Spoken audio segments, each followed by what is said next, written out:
We're a small but a mighty group. That's But right. that's okay. We're gonna One get a lot person done. here represents 10 of each. That's true. Okay. I'm gonna go back and spread the When I word. get to that, I'm like, let's do this. It's also the last session. I think a lot of people are exhausted. So. Yeah. Oh yay! Christy Maya. Welcome, welcome. Okay, so CourtBot 2.0. Yay. I know. And so we've got part of our team here. We've got Carlos, who is our brigade captain. I love the relevant. I'm the CourtBot project lead. We've got Sayon, who is the lead developer, and then Julia, who is our cheerleader. She's also leading Clear My Record for us in Tulsa. So that way we're not known for just one thing. So why the change? Many of you know that CourtBot was previously built by Code for Tulsa and Node. And after it was launched and presented at Senate 2 years ago, the news stories about Oklahoma being #1 in the world for incarceration started coming out. And on the county level, as many as 70% of the people who are incarcerated are there because they miss court dates. And I was like, hey, we've got a tool that some friends just built that can help with those numbers. So I went about, that's one of the reasons I started Code for Muskogee, besides Luke Crouch telling me I was going to do it. In front of Jen, so I couldn't really back out after that. But so me and a group there was 4 of us in Muskogee who started looking into, okay, how do we deploy this in each of these different counties? Because we realized that one of the problems we have in Oklahoma is they all use the same case numbers. They all start with the year, and they start with #1. And so we're like, we have to have a separate instance for every single county. And that's going to entail Twilio, Heroku, the web server, whatever else. And it was going to get really cumbersome, really expensive. We didn't have the volunteer or the manpower to do that. It was going to take probably years to do that. So when I was talking to Luke Crouch about these issues the end of last year, he said he's the founder of Code for Tulsa. He had decided that he was going to make it his New Year's resolution to rework the code base for CourtBot and see if there was a way we could do it where we just have one number for the entire state of Oklahoma. So, and then this is where we brought in Sayon. Hi. So I want to show you what it looked like before the change. But before I do that, I want to do a little bit of shout out. The first person who actually brought CourtBot to Tulsa is actually Philip Kin. He started the project in JavaScript. And then after that, when we started that, we discussed that we will move this to Python. John Dungan created a scraper of OSCN and created packaging. So he did that work, and Luke created the backend server-side work for the CourtBot. Yes. OSCN is an acronym I don't have. OSCN is, thank you for pointing that out. OSCN is the Oklahoma Supreme Court Network. It's their docket system. So their court filing, court case filing, retrieval service is what it is. And then Luke created a backend web server for it. And then Max created the front end work, the designs for it. And then I added on top of that, created some additional endpoints for APIs and integrated it with Twilio and LexLinda that I'll talk more about in the next slides. So this is what it looked like before when it was in JavaScript. We had one number for each county to take care of the issue where using the same case number will not be a problem because it will be now county-based and not state-based. So then we decided, okay, having one number for each is not good enough, let's scale it to the entire state. So then we created one number for the entirety of Oklahoma, and I'll show you what that number is in a moment. That number and that system is now available not only through text messaging system, but also in Facebook Messenger and Slackbot. We're just trying to expand the platform so we have more people who's able to get on it and use it as easily as possible. So why am I here today? I'm here today to try to get more brigades to have this phone number being used to get court date reminder for the entirety of US. This number is currently live right now. I went to a criminal justice resource fair about a week ago, and I handed like 250 cards out with this number, so I'm hoping that we'll be getting a lot of hits. Moving on, how how did I implement this? Like, how were you able to implement a single number per county to an entire state? We created a conversational bot through AWS, Lex, and Lambda. Does everyone know what Lex and Lambda is? Show of hand if you know of it or heard of it. Okay, so not as many. So Lex and Lambda is the backbone or the brain behind Alexa. If you talk to Alexa, there is a natural language processor that is helping you translate what your words are into a text, and then the computer is able to understand it through artificial intelligence. The way Lex and Lambda works is it first needs to identify what your intents are. The example over here right now is the intent is to create a booking for a hotel. In order to catch what that intent is, oh goodness. To catch what that intent is, you need to have simple utterances. So as a human being, when you request for something, you don't say it in the one way and same way over and over again. You say things like, book a hotel, book a hotel, or I just want to sleep, right? So you have all these variations depending on what kind of person you are, or what you're trying to get done, or how tired you are. And the utterances catches all of that. Once you say the utterance that Lex and Lambda can catch, it then gets parsed into an intent and it starts going through the series of conversations to fulfill it. The way you capture the conversation is through the use of slots. The slots are the way they categorize information that they're retrieving from the conversations to then be used to fulfill that intent. So in this example here, it asks you what city. It tells you the city is New York City, so there's probably a slot there for a location. And then it tells you additional prompts, and the next prompt says, what date do you want to check in? And so you have this back and forth. The final step is called the fulfillment. Many of you guys probably have heard of Amazon Fulfillment Center, so they're using that term again. And the fulfillment basically means that everything that you need for you to finish your intent has been accomplished, so the rest is up to you to tell them that it's been completed or not completed successfully. And that's how AWS Lex and Lambda works. So how does that work for us in our case with CourtBot? I've thrown some really cool words around, but I wanted to give you a more personal experience in how this works. Twilio is a phone servicing app. It allows you to have a phone number for phone calls and text messaging. Lex and Lambda can get a request from Twilio and have the messages be directed to Lambda and Lex. Once that is done, during that conversations and prompts, we can go ahead and have a request be sent to our CourtBot Python, which is an actual repository you can go right now to look at all my terrible code. But once Lex and Lambda figures out what your intents and purpose of this conversation is, it can make a smart request to figure out whether or not the case is valid or whether or not the reminders needs to be set. The way we verify that the case is valid and what events are coming up is done by OSCN, which is the docket scraping system that we have created and built into a package. So to go into a little bit more detail, OSCN is actually a website that people can go into and fill out a form, but it's not scalable in a way where we can make bot requests to it. So what one of our Code for Tulsa developer did was they scraped the whole website and then they created a package out of it so that we can query that package dynamically. So I'm gonna show you a live demo of how it works right now so that you can kind of match what the theory is to actually what's happening. I did /technical difficulties because I'm dealing with AWS, Lex, and Lambda, and a lot of the information is obfuscated and I can't debug through what's going on and what's wrong.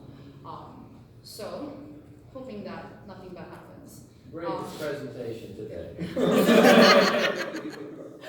Really? Like, are you being sarcastic or really? It's the first technical demo I've seen.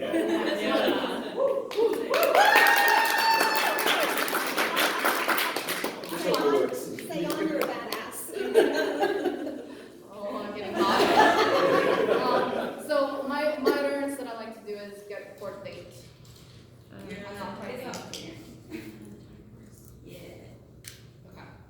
And once I tell them what I would like to get done, it will tell you, Lex in the backend will prompt that this is an intent for you to get court information or set up reminders for court. And my county right now that I live in is in Tulsa. So if you want to come visit me, I'm in Tulsa.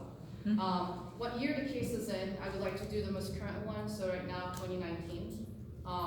And then it asks for the case number, and the case number is 2019-123, because why not?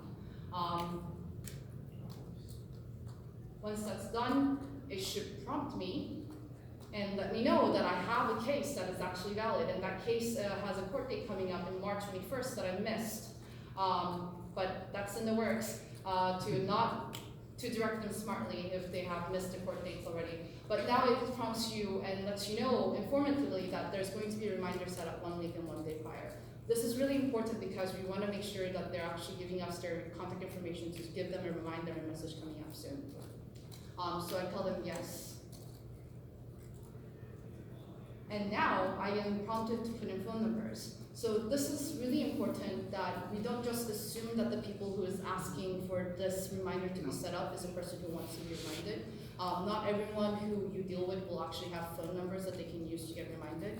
And oftentimes the most important thing about being able to get into court in time, on time, is having someone who they care about you remind you that you need to go to court. So in my case, I'm just gonna put a dummy phone number because unfortunately I don't have any court dates coming up. When I do this, it will set up the reminders in the backend in the CourtBot Python and say that you will be reminded 1 week later and 1 day after. So if there's any questions, you can go to this website. I didn't show you any of the little edge cases where people don't know what their court dates are, or court cases are. Whenever the phone numbers are not formatted properly, or whenever I have issues with just overall spelling errors and things like that. Those are little things that I need to build and fix as I go. But a really cool thing about having it done in AWS, Lex, and Lambda is that if you have a slot like phone number, for example, they already have multiple ways in which phone numbers are formatted so that they can know immediately that phone numbers are formatted properly or not. And then additionally, on the Lambda side, I can go ahead and add additional logic like restrict the counties that's served by Tulsa, Muskogee, and Rogers instead of the entirety of Oklahoma, because for testing purposes, I just want to do those 3 counties. So you have the flexibility, the added support from AWS, which is a larger company that has bigger issues taken care of, but as a local government level or just district level, the ability to say, I want to restrict it to XYZ through Lambda. So there was a live demo and it didn't have as much difficulty, so. So we did a case study with Kentuckiana, and Kentuckiana is not a city, it is a Kentucky and Indiana Brigade combined together, I just learned today. So what we found out with the conversation with them was that they do indeed have a central court case search system, much like we do. Unfortunately, theirs is not free, but ours is. Which means that in order for them to do any queries, just going to their website and figure out whether or not they have court dates coming out, someone needs to pay for it. And I left this third bullet point blank because I wasn't sure. But Oklahoma is fortunate enough to have a system where it covers the entirety of Oklahoma. So our issue dealing with the courts, the local district court systems using the same case ID was not as bad as having to deal with a state or a city that doesn't have any way to, get your court information electronically. But I do know for a fact that some states serve only in the county level, and in some places it does serve in state levels, but it doesn't serve the lower court levels. So those are things to watch out for. Unfortunately, there was no packages or API endpoints that we could use to just go ahead and get the requests and information for the event that's coming up in regards to this court case. And as a result, on their end, they need to have some kind of government context to make sure that they can get some free trials to have free queries into their database. And in our case, we needed a way for us to advertise that we exist and they should use our service. So after the case study, the intent of the case study is to have a system where we can go ahead and come to the brigades and tell them, hey, we can help you guys get your CourtBot set up in your local level or state level. So here's some checklists for you guys, you all. The first is finding an existing court case search retrieval system. This is really important because, again, you don't want to reinvent the wheel, and also in something so specialized as a legal system, you need someone with the very expert domain knowledge to know how to traverse through the court system to get all that information. So finding an existing one is really important. After that, you may or you may not need to build a package or an API endpoint to then serve that information to the bot. This can be done in several ways. If there is a website that already stands, we can look at the network request that's happening in the back end to figure out if there's actually a specific URL that's not exposed to the public that we can actually quote unquote hack. The other way we can do it, which is what John did, which is scrape the entire website for all the information and host it on a separate database, and then have the information be queried from that, which is what he did.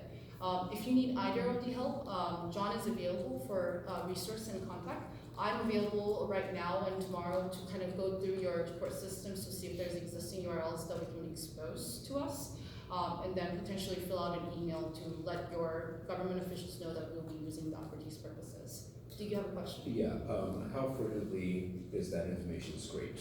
Once a day. Oh, sorry, what's the day? All right. Yeah, and That's interesting. so it's as frequent as you would need or you can potentially get. Like in our case, the OSCN, any updates that happen, like they may be having updates every minute for all we know, right, on the weekdays. Sure. And the event dates are very critical of those event updates. Also, just to be clear, we got some flack from the IT department, the state level IT department that maintains the Oklahoma State Court Network, for scraping, right? And so we sort of had to have a friendly conversation with them and say, this is what this scraper is, this is what it's doing, this is why we're doing it. And once we were able to have that conversation with the IT department that maintains OSCN, we were cool. Like because early on in CourtBot's history, we would spin up an instance of CourtBot and then immediately be shut down because the scraper, they would block our scraper, right? They would like ban that IP address. So then we would spin it up on a different IP address. So we kept doing this back and forth until we finally got everybody into the same room and said like, all right, dudes, this is what we're doing. We're not like, we're not from Russia. We're not trying to Russia. Was that before or after you got all the AWS IP addresses blocked? It was before. So encourage other brigades to find out if you do have a search and retrieval system for court cases that you maybe reach out to the IT department that maintains that resource. Did you do that before you actually start that work? We did it afterwards, and that was kind of a bad thing. So we learned from our mistakes. So yeah, I would definitely encourage you to have that conversation before you start building a scraper. Yeah. And after talking to them, some of them got excited and are eager to work with us again on other projects. So. That's awesome. And then, oh, go ahead. Somebody had mentioned that all of this information is public domain, so if they are selling it, they still have to comply to a Freedom of Information Act, and then maybe make it available in some other way. Has that been something, there's a process that can be done? Yeah, and in fact, we'll discuss a little bit more about that in a moment, because that is a very good point. One of the things, the scalability issue, and Jen had a really good conversation about like, not everything is scalable, or scaling is a really hard problem. It's not as hard as we think it is. Like doing the work where you can automate process is actually a lot easier than having to have the conversations with your local organizations to get the things set up to do that work or advertise for that work. So, which brings up a good point. Carlos was our go-to person to partner out with the government, with nonprofits and the local organizations. So if you have any questions about how you can approach the people around you to have a good partnership going on, please contact him for more questions. The other thing. You guys mentioned earlier, sorry, you were running those. No, you're okay. Go ahead. You mentioned earlier a staggering number of how many people were in jail because of missing court dates. Was that readily available to find that number out, or is that something you guys have to put some research into? How did that? I think it was reported in the news. Oh, cool. Yeah. How do you deal with expungements on your database?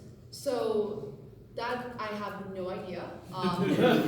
Again, like I don't. One of the words that gets used over here right now is you have an event coming up. Before this, I set this up as you have an arraignment date coming up. I read that and I graduated from college and I have no idea what arraignment date is. Yeah. One of those issues with the legal system is that it's so specialized to the point where if you don't know the exact words, you don't even know how to get the things done. Expungement is one of those things where we're still in the process of trying to figure out how to get the expungements process automated or informed. Question, so if someone is answering those questions, those prompts, and they put in the wrong number, their wrong phone number, So that's the next step that I didn't consider. Like a lot of the things with being able to have a conversational piece is that there are room for mistakes and there should be abilities to opt in and opt out. But at the same time, you don't want to like ask them every time, are you sure you want to do this? Are you sure that you want to do this, right? So I'm still finding that sweet spot, and that is an issue that I should probably file to get that fixed. Because I haven't actually, because there's no way for the bot to know that this is a phone number that you actually care about, or this is someone else's phone number that you're going to spam message You do about. 2FA, send them a code, and then have the bot send them a code to the phone number, and then if they respond with that code, then you know it's definitely theirs. Because you can imagine, I can potentially use this to spam a lot of folks. Yes. That is something I'll consider. And honestly, all these feedback is very helpful, and we do have the CourtBot Python repo. And if you file an issue there, yes, we will look at it and try. I would just please. like to point out, go to this repo and look at the issues, because Seon is like super pro at making issues. So if you want to see some like well-written quality issues, check out. I feel my own bugs out. No, I was just gonna say, please, if you want to help out, we could definitely use some development help from other brigades. It would be a great opportunity for you guys to learn a little bit more about Lex and Lambda. It's a great opportunity for you guys to dive into the Python scraper that John Duncan built and learn how to build your own. So the more collaboration, the better. Like this is for everybody. Like we're opening this up to all y'all, as we say in Oklahoma. You all. No, y'all. No. It's all y'all. It's Say all y'all. y'all. It's Say all y'all. y'all. Don't cover me. It's all y'all. It's all y'all, people. There were 2 more questions. Are you all good? Yeah. So this seems very concerned with events in the future, right? So if you scrape something and a month later it's passed, does that still maintain? Do you save old court dates, or is that only, what do you do with court dates once the date's passed? Right now, we have stored all of them. That's because we haven't created additional like early exits to not store things that are past date. And what we also intend to do is once we find out that the court date's behind, what we want to do is we want to be able to direct them in a way where they can get help to maybe file for a new court date because they missed it for XYZ, right? So even though it started off as simply, oh, why don't we set up a reminder? We realized it's not simple as setting up a reminder because the case is, what they want to get done, their intent isn't to set up a reminder, their intent is to not go to jail, right? So those are things that I'm trying to add into is like have cases like, okay, if the case has expired, then what do we do now?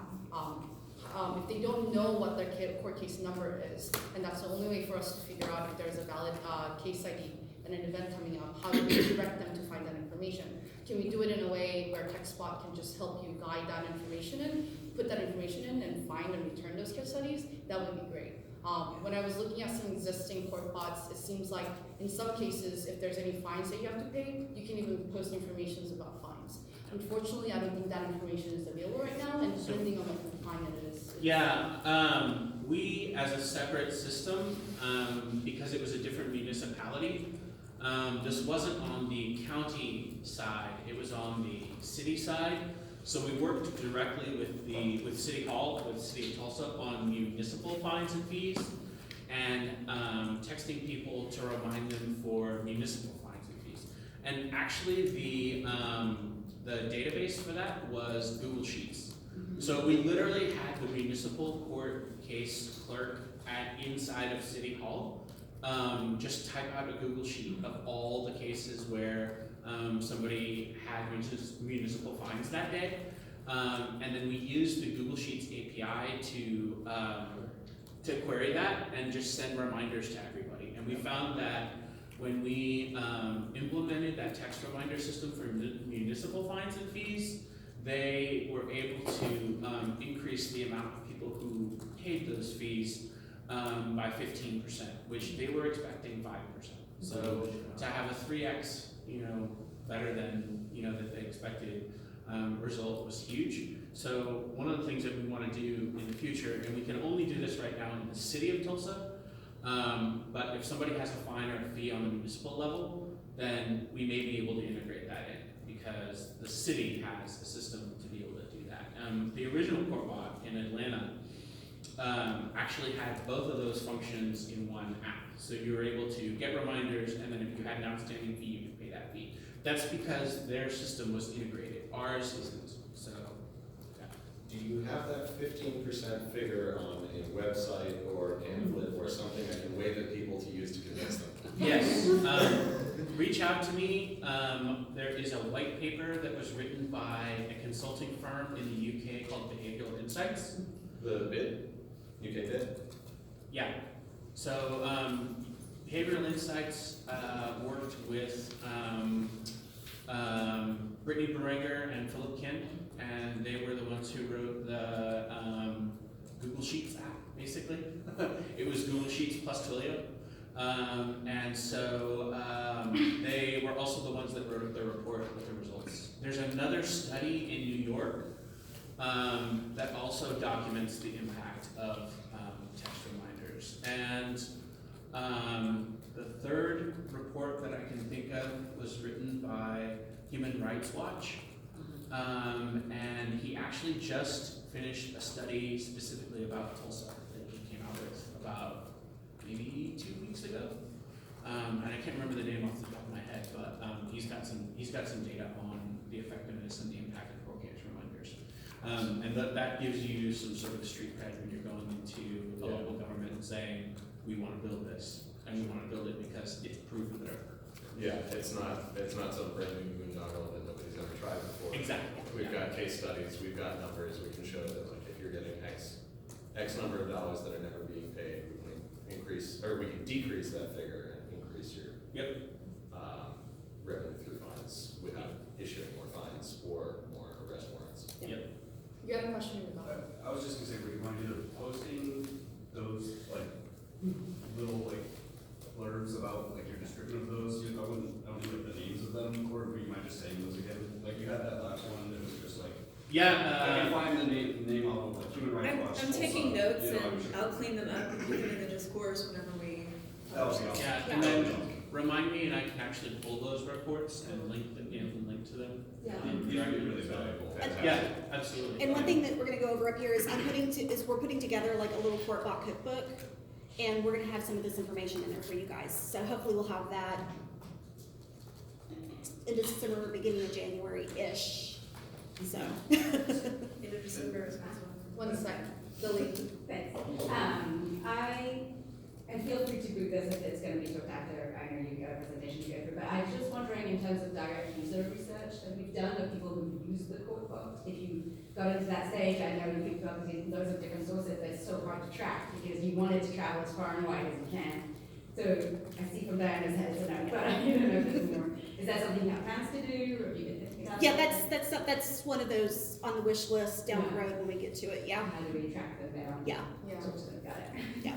On the wish list, which means if anyone would like to volunteer or help us to resource that could. And also throw these ideas at me with the contact information later so that I can document them all. That would be great because I can't remember everything. I'm getting old. So the last 2 bullet points really fast. Do advertise. Please go to your local nonprofit groups, the fairs, and anything that's going on, and say hello, shake hands, and then make business cards and hand out some posters. It really does a lot more than you think. Last but not least, if you are ready to go ahead and test it and make sure it works, please contact us because you don't have to worry about, I'll talk about the first in a moment, the second part, which is the cost of Twilio, AW, Lex, Lambda, and Heroku, and as well as having to wrestle with Twilio and AWS literally to get it to work, because there are hidden configurations that you need to set up.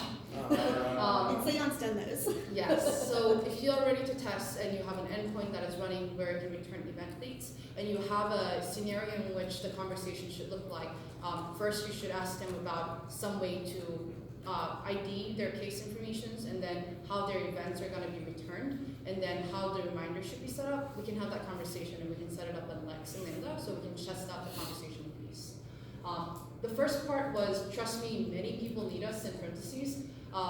This goes to the conversation, like we didn't do this without the permission of the government, but also at the same time, if you feel like what you're doing is really good and the need for action is now, just go ahead and do it. Like, ask for forgiveness but not permission, because in the end, the people who's out there who needs this will really need this, regardless of whether or not you have permission to do it.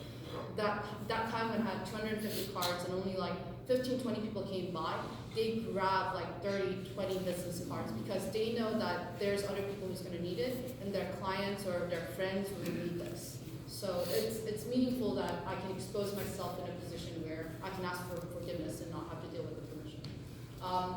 So that's it.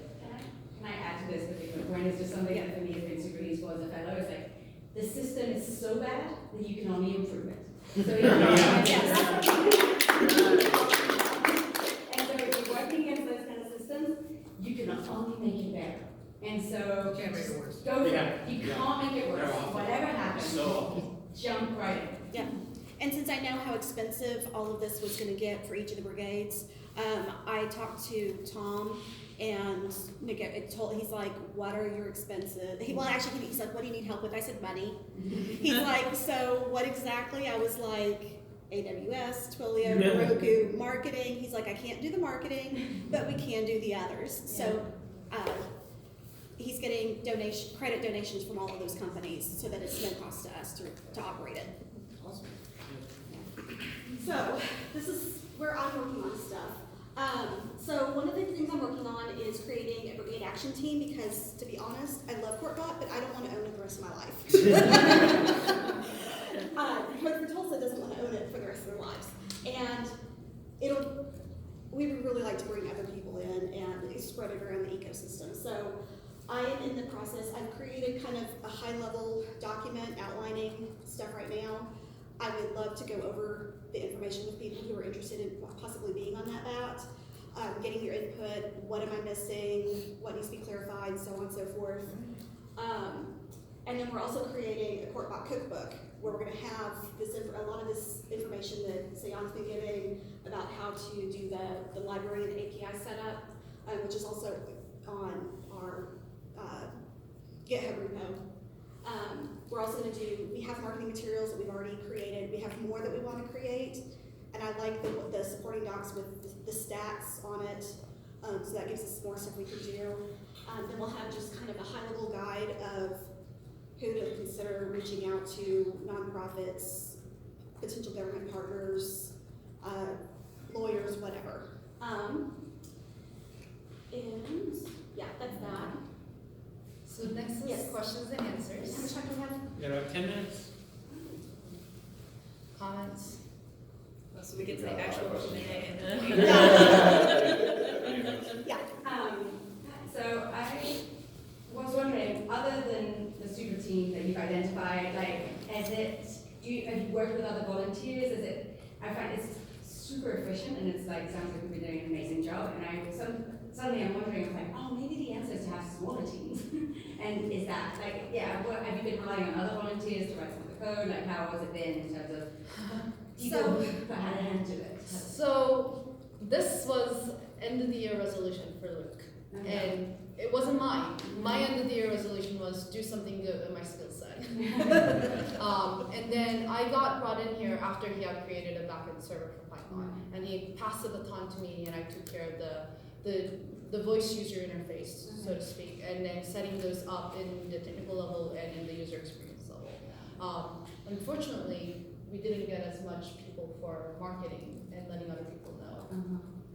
Yeah, that's something that is kind of next on the horizon, is spreading the word, building those community partnerships.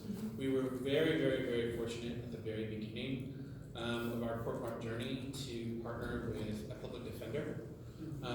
So first tip, if you are considering deploying CourtBot in your community, find a public defender.